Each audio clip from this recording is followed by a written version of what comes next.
အားစာနဲ့ကင်ဆာပေါ့နော်ဆက်ဆက်မှုကအခုနောက်ပိုင်းမှာပို့ပြီးတော့သိလာကြတယ်ပေါ့နော်အရင်ကကင်ဆာဖြစ်စေတဲ့အကြောင်းရင်းကများစွာရှိတယ်လေအဲ့ဒီများစွာထဲမှာအရင်တော့နံပါတ်1တရားခံနေတဲ့ဆရာတော်ဆက်လက်တောက်တာကိုအဓိကဦးစားပေးပြီးတော့မှသိကြကြတယ်ပေါ့နော်ဆက်လက်တောက်ရင်အဆုတ်ကင်ဆာအပါဝင်တခြားခန္ဓာကိုယ်တစ်ခုလုံးမှာကင်ဆာဖြစ်စေနိုင်တယ်ဆိုပြီးတော့မှကျွန်တော်တို့သိရှိထားပြီးသားဖြစ်ပါတယ်ဒါကြောင့်မလို့ဆက်လက်တိုက်ဖြည့်ကိုကမ္ဘာ့ကျန်းမာရေးအဖွဲ့ကနေပြီးတော့ဦးစီးပြီးတော့မှနိုင်ငံတကာမှာရှိတဲ့အစိုးရတွေနဲ့နော် NGO ဖွဲ့တွေနဲ့ပေါင်းပြီးတော့တိုက်ဖြည့်တဲ့အခါမှာအတော်များများအောင်မြင်ပါတယ်ဒီနေ့ဆိုရင်ဆက်လက်မတောက်ရတဲ့နေရာတွေပေါ့နော်ဥပမာလီစိတ်လိုနေရာမျိုးတွေစာသင်ကျောင်းလိုနေရာမျိုးတွေဆေးရုံလိုနေရာမျိုးတွေလူစီကားတဲ့အရာတွေဘတ်စကားဘော်တွေမှာဆက်လက်မတောက်အောင်ဆိုပြီးတော့မှဥပဒေနဲ့ကိုတားမြစ်ပြီးတော့မှထားတဲ့ကြောင့်မလို့ဆက်လက်တောက်သုံးတဲ့နှုန်းကလည်းကျလာတယ်လူတွေလည်းအခုချိန်မှာဆက်လက်တောက်တဲ့လူတွေအရေးအတွက်ကလည်းနည်းလာတယ်ပေါ့နော်ဒါဆိုရင်သူနဲ့အချိုးကျကင်ဆာဖြစ်တဲ့နှုန်းကလည်းလိုက်ပြီးနည်းလာအောင်ကျသွားတယ်ဒါပေမဲ့တကယ်လက်တွေ့မှာအဲ့လိုဖြစ်မလာဘူးဘာဖြစ်လဲဆိုကင်ဆာဖြစ်တဲ့နှုန်းကဇက်တိုက်တက်လာတွေ့ရတယ်နော်အခု2010မှာဆိုရင်ကင်ဆာဖြစ်တဲ့နှုန်းကအားလုံးရဲ့ number 1 leading cause for death ပေါ့နော်ဒီလူတွေတည်စေတဲ့အဓိကနံပါတ်1တရားခံဖြစ်သွားတယ်အဲ့လိုဖြစ်တဲ့အခါဘာကြောင့်လဲဆိုပြန်ကြည့်တဲ့အခါမှာအဓိကအစားတောက်ကျွန်တော်တို့ဒီနေ့စားနေတဲ့အစားအစာတွေမှာကင်ဆာဖြစ်စေတဲ့ diabetes တွေကပေါင်မှုကအရင်တုန်းကစားလာတဲ့ပုံများလာတယ်ဒီနေ့အပြင်စားတောက်တဲ့ပုံစံတွေကမှားရင်းလာတယ်ဆိုတော့ပြတယ်ပေါ့နော်အဲ့တော့အစားအစာတွေမှာကင်ဆာဖြစ်စေနိုင်တဲ့ diabetes ကိုဆရာတို့ကကာစီနိုဂျင်လို့ခေါ်ပါတယ်အဲ့ဒီကာစီနိုဂျင်ဟာလူတွေရဲ့ပျောကမပါဘဲနဲ့သူ့ဟာသူသဘာဝအလျောက်နဲ့အပင်တွေအစားအစာတွေမှာပါဝင်ပြီးသားဖြစ်တယ်အဲ့လိုမျိုးပါဝင်တဲ့အစားအစာတွေကိုများများစားရင်လည်းကင်ဆာဖြစ်နိုင်တယ်လို့နော်ဒါကိုကျွန်တော်တို့က natural carcinogen လို့ခေါ်ပါတယ်အချို့ကတော့ဒီကနေဖန်တီးတာဒါတို့တွေကနည်းနဲ့လုပ်ထားတဲ့ပစ္စည်းတွေပေါ့နော်ဒါမှမဟုတ်ရင်လူတွေရဲ့ food processing ကြောင့်မလို့ပါဝင်လာတဲ့ပစ္စည်းတွေကိုဆရာတို့က chemical carcinogen လို့ခေါ်ပါတယ်အဲ့တော့အဲ့ဒီ carcinogen တွေကကျွန်တော်တို့စားလိုက်တဲ့အခါမှာခန္ဓာကိုယ်ထဲဝင်လာအောင်ဝင်လာပြီးလို့ရှိရင်ခန္ဓာကိုယ်ထဲမှာရှိတဲ့ cell တွေထဲမှာတော့ DNA ဆိုတာရှိတယ်အဲ့ DNA နဲ့ကင်ဆာ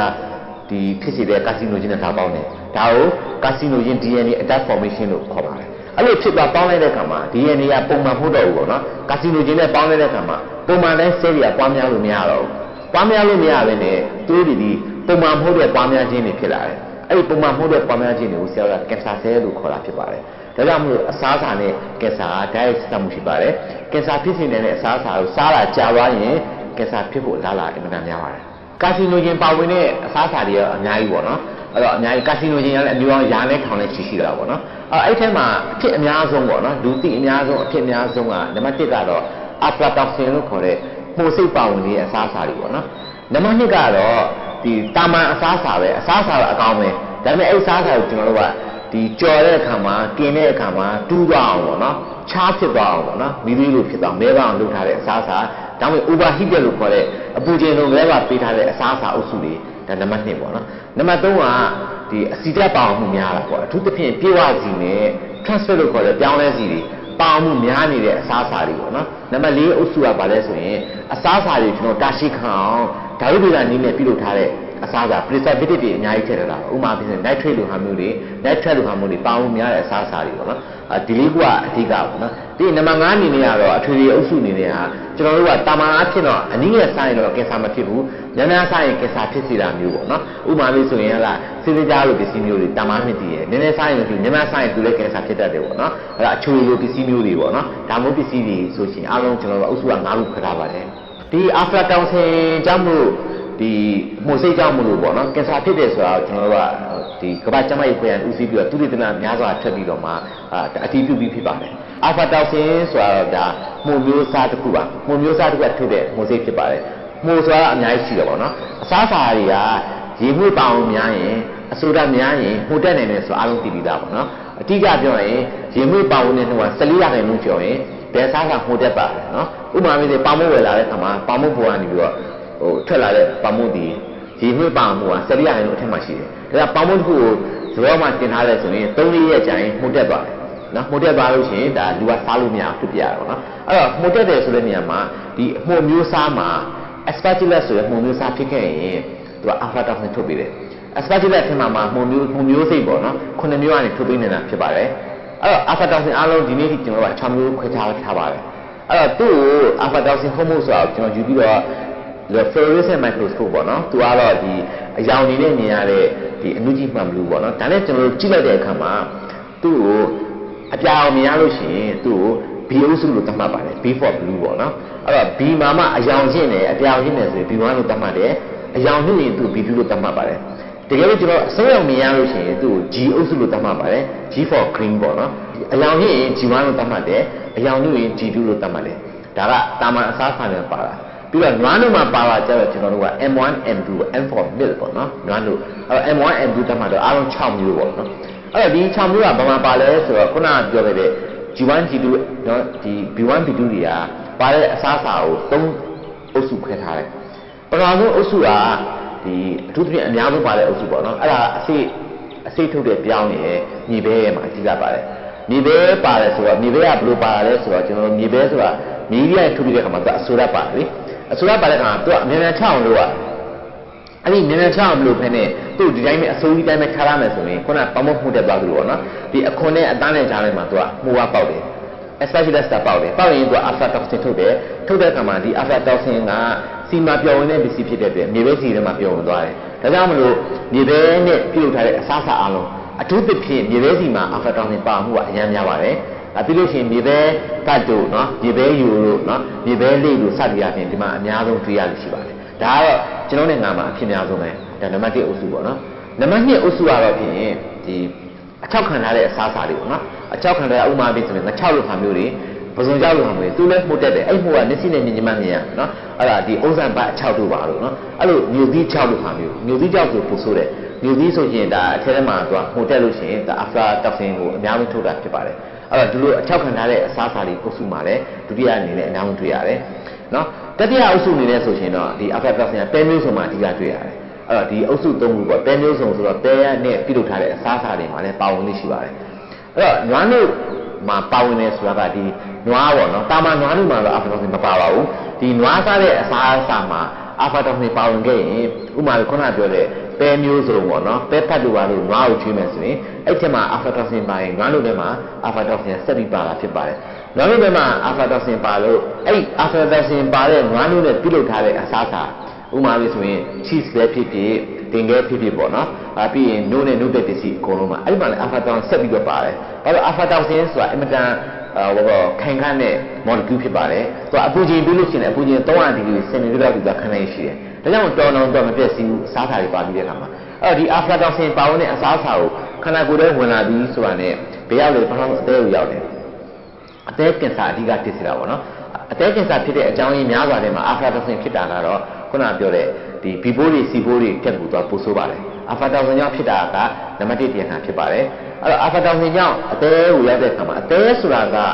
ခန္ဓာကိုယ်ထဲမှာသူကအစိတ်တောက်တွေရှိတယ်သူဖြစ်စီရတဲ့အလုပ်ကိုလုပ်တာအဲ့တော့ aflatoxin ဝင်လာတဲ့ဆိုတာနဲ့နည်းနည်းပါးဝင်တော့အသေးကနေကောင်းအောင်သူဖြစ်စီပေးနိုင်ဖြစ်စီတော့ပြဿနာဘာမှမရှိဘူးတကယ်လို့များ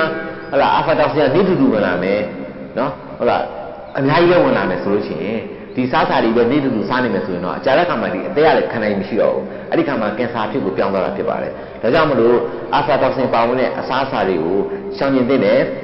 အထူးသဖြင့်မှုတက်တဲ့အစားအစာမှများကိုရှောင်ကျဉ်သင့်တယ်နော်ဘယ်အစားအစာတွေမှာ aflatoxin ပါတယ်ဆိုတာလည်းလေ့လာပြီးတော့သိရှိထားသင့်ပါတယ်အဓိကပေါ့နော်အသားတွေကိုနော်ဒီချက်ပြုတ်ကြော်လာတဲ့အခါမှာအချို့ကกินတာလည်းဖြစ်ကြော်လာဖြစ်ပေါ့နော်ဒူးနေအောင်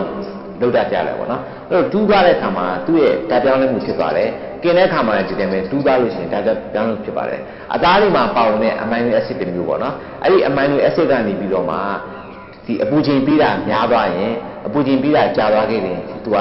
HCE လို့ခေါ်တဲ့ကင်ဆာဖြစ်စေနေတဲ့ကာစီနိုဂျင်ဖြစ်ကိုပြောင်းသွားတယ်နော် heterocyclic amine လို့ခေါ်တာပေါ့နော်အဲ့ဒီ HCE တွေကနေပြီးတော့မှဒါကင်ဆာဖြစ်စေတာဖြစ်ပါတယ်နောက်တစ်ခုကသူနဲ့အလားတူပေါ့နော် benzoyl ဆိုတဲ့ disease လည်းရှိသေးတယ်အဲ့တော့ benzoyl နဲ့ဖြစ်ဖြစ် HCA ဖြစ်ဖြစ်ကင်ဆာဖြစ်စေနိုင်တယ်ဆိုပြီးတော့မှ1982ခုနှစ်ကလေးကကျွန်တော်ရှာဖွေတွေ့ရှိပြီးတော့မှကင်ဆာဖြစ်စေတဲ့ကာစီနိုဂျင် list ထဲမှာထည့်ထားပြီးသားဖြစ်ပါတယ်အဲ့ဒါတွေစားရင်ဘာကင်ဆာဖြစ်တာလဲဆိုတော့အဓိကကတော့ဒါအစာရင်ကစားတာပေါ့နော်ဒါစားရတဲ့အခါမှာအစာရင်ကင်ဆာဖြစ်မယ်ပြီးလို့ရှိရင်ဥသိမ်းကင်ဆာဖြစ်မယ်ပြီးလို့ရှိရင် prostate ကင်ဆာတို့เนาะပြီးလို့ရှိရင် pancreatic ကင်ဆာတို့ဒါတွေဖြစ်တတ်ပါတယ်အဲ့တော့ဒီကင်ဆာတွေမဖြစ်အောင်အတွက်ကအဓိကကတော့ဖြင့်ခုနအသားငါးတွေကင်ဆာတဲ့အခါမှာကြော်စားတဲ့အခါမှာတူအောင်မလုပ်ဖို့ပေါ့နော်အပူချိန်ကိုအကြာကြီးမပေးဖို့ပေါ့နော်ဒါအင်မတန်အရေးကြီးပါတယ်ကင်ဆိုတော့တာမားဖြင့်စားလို့အရသာရှိရနေအတော်များများကြိုက်ကြတယ်ပေါ့နော်ကျွန်တော်တို့နိုင်ငံမှာဆိုရင်လည်းအခုချိန်အကင်စားသုံးတဲ့နှုန်းတွေကလည်းပို့ပြီးတော့ဖြည်းဖြည်းနဲ့များလာတယ်အထူးသဖြင့်လူငယ်လူရွယ်တွေစားတဲ့ကြောင့်မလို့လဲပို့ပြီးတော့ စိုးရင်ပိုကောင်းတယ်ပေါ့နော်ဒီနေ့မှလာငယ်တော့မှတော့ဒီကင်းနေစားတဲ့ပြဿနာမရှိဘူးဒါပေမဲ့သူတို့နှစ်ပေါင်းများစွာကြာတဲ့အခါမှာနောက်အနှစ်20 30ကြာတဲ့အခါမှာဒီကလေးတွေကကင်ဆာဖြစ်နိုင်တယ်ဆိုရင်နောက်တိုင်းပြည်တွေလည်းမကောင်းဘူးပေါ့နော်အဲ့တော့ဒါတွေကမစားမှလည်းတက်ပြောလို့လည်းမရဘူးဒါသူကကြိုက်တာကိုစားကြမှာအဲ့တော့စားတဲ့အခါမှာဒီစနစ်မှန်ကန်စွာစားတတ်မယ်ဆိုရင်အနေကင်းစွာစားလို့ရပါတယ်နော်အကင်စားမဲ့လူကဆက်စားလို့ရပါတယ်နော်ကောင်းပြီအကင်စားရင်ဘယ်လိုစားကြမလဲပေါ့နော်ဝက်သားလိုဟာမျိုးကိုကင်စားမယ်ဆိုရင်အစီတွေကိုတက်နေတော့ဖယ်ဖို့လိုပါတယ်အဲ့တော့ကင်တဲ့အခါမှာကိုကအသားကိုပဲကင်စားပါအစီကိုအသားနဲ့မတွဲပါစေနဲ့ဘာဖြစ်လို့လဲဆိုတော့အပူတိုးလိုက်တဲ့အခါမှာဒီအစီရီယာသူကအပူစုပ်တာအင်မတန်ကောင်းပါလေ heat conduction အင်မတန်ကောင်းတယ်ပေါ့နော်အဲ့တော့ဒီအစီရီယာကင်ဆာဖြစ်တဲ့ဓာတ်ပစ္စည်းထုတ်လုပ်ဖို့တဲ့သူကအများကြီးထောက်ကူဖြစ်ပါတယ်ဒါကြောင့်မလို့ဝက်သားလိုဟာမျိုးအစီများတဲ့ပစ္စည်းကင်တဲ့အခါမှာအစီတွေကိုတက်ခဲ့ပြီးတော့အသားကြီးပဲနံပါတ်1ကင်ရပါမယ်နော်နံပါတ်1ချက်ပေါ့နော်နံပါတ်2ချက်ကဒီအသားကိုဒီတိုင်းကင်တဲ့အခါမှာအပူနဲ့ဓာတ်ရိုက်ထိတွေ့တာလေကြားမှာပိုကောင်းတာအလူမီနီယမ်ဖိုင်ပေါ့နော်ဒီနေ့ဆိုတာဒါဒီပစ္စည်းမျိုးတွေကနိုင်ငံတကာမှာလည်းရှိပါပြီမြန်မာနိုင်ငံမှာလည်းဒါဝယ်လို့ရနေပါပြီအလူမီနီယမ်ဖိုင်လေးနဲ့ပက်လို့လည်းပါတက်လို့ပြီးတော့အလူမီနီယမ်ဖိုင်လေးအပေါက်ကလေးတွေဖောက်လိုက်ပေါ့နော်အထက်မှာရှိတဲ့အရည်တွေပါချက်လို့ရအောင်ပေါ့နော်အရသာလည်းပိုရှိအောင်အဲ့တော့အပေါက်လေးဖောက်ထားတဲ့အလူမီနီယမ်ဖိုင်နဲ့ပက်လို့လိုက်လို့ရှိရင်အပစ်ဒီခုနလေးပေါ့ချားဖြစ်မသွားဘူးပေါ့နော်တူးမသွားဘူးပေါ့ဒါနံပါတ်2ပေါ့နော်ပြီးရင်ဒီဟာကိုအလူမီနီယမ်ဖိုင်နဲ့ပက်မလုပ်ခင်မှာသူ့ကိုအရေးတစ်ခုနဲ့ပေါ့နော်ဥပမာလေးဆိုရင်အချင်းရည်လေးနဲ့ဖြစ်ဖြစ်အချိုရည်လေးနဲ့ဖြစ်ဖြစ်ပေါ့နော်ကိုကြိုက်နှစ်တဲ့အရည်လေးနဲ့တုပ်ပြီးတော့တုပ်လင်းပြီးတော့မှတက်လို့ရဆိုရင်သူကတူးဖို့ချမ်းသာအလားအလွန်နေပါတယ်ဆိုနေကောင်းတယ်ပေါ့နော်မှ6နေတဲ့ပစ္စည်းမျိုးကိုกินလို့ရှိရင်အမြန်တူးပါပဲဆိုနေတဲ့ပစ္စည်းမျိုးကိုกินလို့ရှိရင်တူးဖို့ခက်ခဲတယ်ပေါ့နော်ဒါနံပါတ်3ပေါ့နော်ပြီးလို့ရှိရင်ဒီกินတဲ့အခါမှာတက်နေဆိုမီးရဲ့ဓာတ်ရိုက်မထိတွေ့ဘူးနော်အချို့ကမီးတောက်တွေရှိတယ်မီးတောက်ကျင်ဓာတ်ရိုက်ကြည့်တဲ့အခါမှာချက်ချင်းပဲသူကဘန်းဖြစ်ပြီးတော့မှလောင်ပြီးတော့မှခါရဲမဲသွားတယ်ဒါမှမဟုတ်ဆိုရင်ကင်ဆာဖြစ်နိုင်တယ်ဒါကြောင့်မလို့အပူနဲ့ပဲကြည့်ရမယ်မီးတောက်နဲ့ဓာတ်ရိုက်မထိအောင်ပေါ့ဂရုစိုက်ဖို့လိုပါတယ်ပြီးရင်အပူပေးတဲ့ကာလပေါ့နော်တက်နေဆိုတော့တူတောင်းမှုလိုပါတယ်အဲ့တော့တူတောင်းမှုတက်ကတားသိန်း5သိန်းမျိုးတန်းกินလို့ရှိရင်အပူကကျက်ဖို့အကြိုက်ကြီးပေးရတယ်အပူကောင်းတာတကယ်လို့မြို့မှနေတဲ့လူပေါ့နော်ဆိုလို့ရှိရင်တော့မိုက်ခရိုဝေးလိုဟာမျိုးလေးနဲ့နော်2မိနစ်လောက်ထားလိုက်လို့ရှိရင်မိုက်ခရိုဝေးကနေပြီးတော့သူကပြီးတဲ့ခါမှာသူကချားမဖြစ်ဘူးဒီတူးရပူတာမဖြစ်ဘူ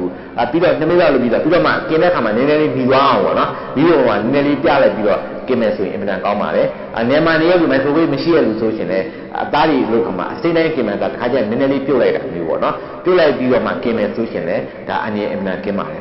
နောက်ရေးကြည့်တာကဘာလဲဆိုရှင်ဒီกินတဲ့ခါမှာထွက်လာတဲ့ခုနကပြောတဲ့ HCE တွေပေါ့နော်ဒီ hydrocyclic amine တွေပေါ့ကင်ဆာဖြစ်တဲ့ဓာတ်တွေစီတွေကဒါကံကောင်းတဲ့ချက်ကပါလဲဆိုဗီတာမင် C နဲ့ထိရင်ဓာတ်ပြဲသွားပါတယ်ဒါကြောင့်မလို့ဒီกินပြီးရလာလို့ရှိရင်ကျွန်တော်ရှောက်သီးလေးတံမြာသီးလေးနဲ့ညှစ်ပြီးတော့စားမယ်ဆိုလို့ရှိရင်သူ့ထမပါဝင်တဲ့ကင်ဆာဖြစ်တဲ့ဓာတ်ပစ္စည်းတွေကအာနိသင်ပြောရပါတယ်ဘယ်လောက်ထိပြဲလဲဆိုရင်90%နှုန်းထိပြဲသွားတာကိုတွေ့ရတယ်နော်အဲ့ဒါလေးနဲ့စားမယ်ဆိုကောင်းတယ်တိုလီမဟုတ်ပေါ့နော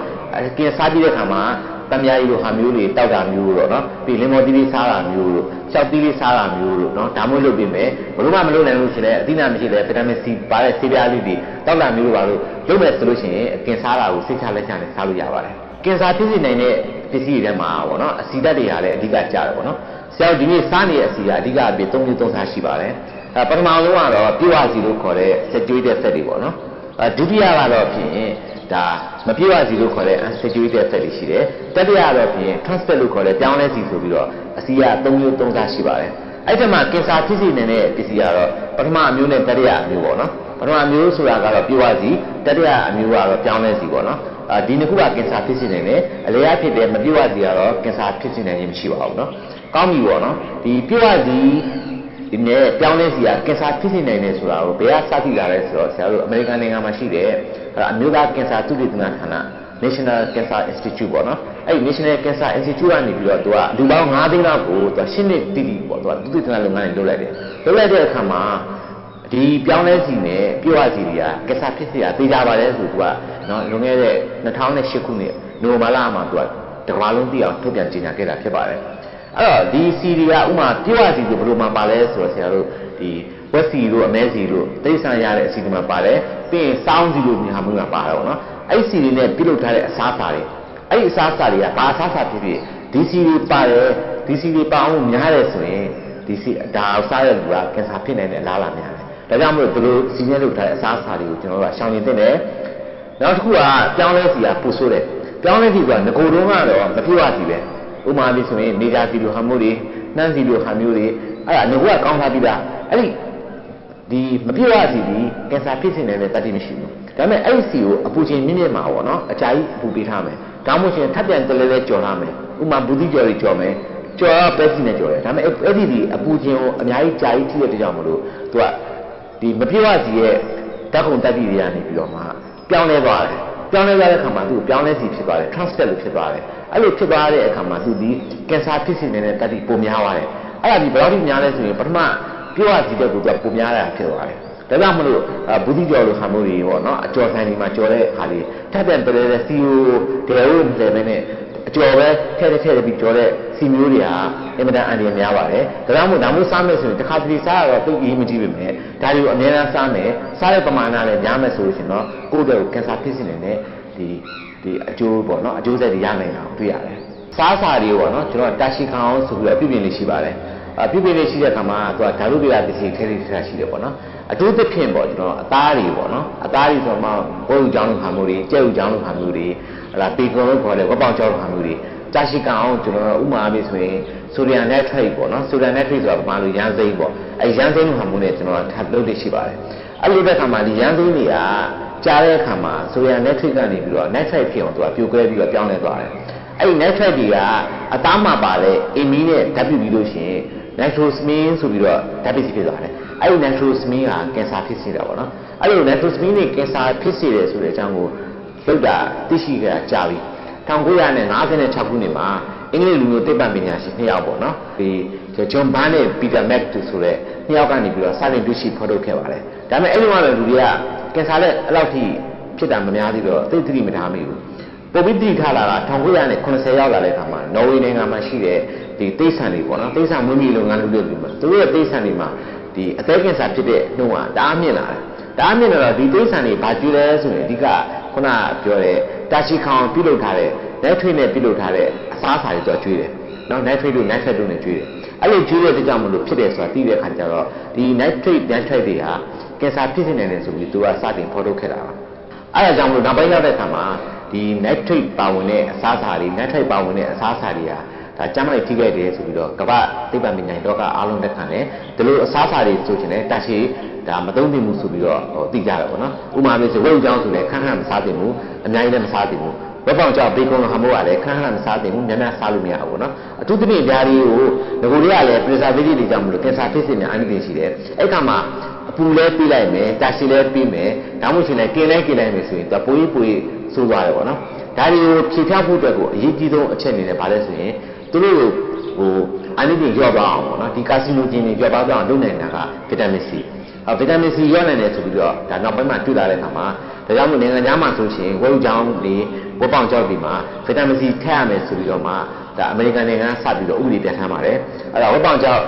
်သူ့ရဲ့ပေါင်တဲ့ပမာဏအနေနဲ့နော်သူ့ရဲ့550ပေါ့950 ppm parts per million အထိကိုထည့်ရမယ်ဆိုပြီးဥပဒေပြဋ္ဌာန်းထားတယ်မထည့်ရင်ဥပဒေနဲ့ပတ်သက်လို့အရေးယူပါတယ်ကျွန်တော်နိုင်ငံမှာလည်းဝက်ဥကြောင်းတွေကြက်ဥကြောင်းတွေဝက်ပေါင်ကြောက်တွေပေါ့နော်အသားတွေပါတွေကဒီဟိုလို preservative ထည့်တာပေါ့နော် nitrate ထည့်တယ်အဓိက nitrate တွေကဘာကြောင့်ထည့်ရလဲဆိုရင်ဒီအစားအစာထဲမှာဘက်တီးရီးယားယောဂပိုးတွေပေါက်မှာဆိုလို့အထူးသဖြင့် Coccidian လို့ခေါ်တဲ့ဘက်တီးရီးယားပေါက်ရင်လူကသေတဲ့အထိ food poisoning ဖြစ်တတ်တယ်ဒါကြောင့်ဒါလည်းထည့်တာလည်းထည့်ပါဒါပေမဲ့အဲ့ဒါထည့်ပြီးလို့ရှိရင်တစ်ဖက်ကလည်းဗီတာမင် C လေးပါထည့်ပေးပါဆိုပြီးလုပ်တာဖြစ်ပါတယ်ကျွန်တော်တို့ရှိမှာတော့အဲ့လိုဗီတာမင် C ထည့်တာပြီးတာ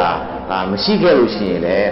းကိုစားတဲ့လူတွေနဲ့ကတော့နော်ဝက်ဥကြောင်းပဲစားတာဝက်ပေါင်ကြောင်းပဲစားတာနော်ကြက်ဥကြောင်းပဲစားတဲ့အခါမှာဟလာဒီအချင်းနဲ့ညှစ်စားတဲ့အလေးချင်းတွေပြီးရင်စားပြီးတဲ့အခါတံမြာရည်တောက်တဲ့အလေးချင်းတွေနော်ဗီတာမင် C ကျော်ရတဲ့အရေးရွှမ်းတဲ့ဒီအရေးတွေပေါ့နော်ဥပမာလီမော်ရည်လို့ပါလို့ကပလာတိဖြော်ရည်လို့ပါတောက်တဲ့အလေးချင်းတွေဒါမှမဟုတ်ဗီတာမင် C ကိုမကြာခဏဆိုစားပြီးတာမျိုးတွေဒါမျိုးတွေလုပ်ပေးတင်ပါတယ်ပြီးကျွန်တော်နေ့တူစားနေတဲ့အစားအစာတွေမှာဥပမာမျိုးဆိုရင်အခရစ်လက်မှတ်လိုဟာမျိုးပေါ့နော်အာလူးကြော်ပေါ့နော်အာလူးကြော်မှာပါဝင်တဲ့အခရစ်လက်မှတ်လိုပစ္စည်းတွေကင်ဆာဖြစ်စေတယ်များများစားလို့မရအောင်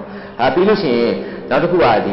ီကျွန်တော်သုံးတဲ့ဆေးပြားတွေပေါ့နော် artificial sweetener တွေပေါ့နော်ဆေးပြားတွေကလည်းများများစားလို့မရအောင်ဆေးပြားနဲ့ပြုလုပ်ထားတဲ့အစားအစာတွေအများကြီးစားမယ်ဆိုရင်လည်းကင်ဆာဖြစ်တတ်ပါတယ်နော်နောက်တစ်ခုကဒီ smoke လုပ်ထားတဲ့အစားအစာတွေပေါ့နော်ဒီ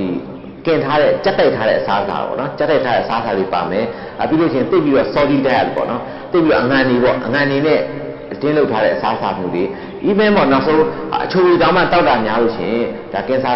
ဖြစ်ဖို့တဲ့ကိုအလားအလာရှိတယ်လို့ဆိုပါတယ်ဒီနေ့အချိန်ခါမှာပေါ့နော်ဒါ ဒါကျွန်တော်တို့တွေကဒီကင်ဆာ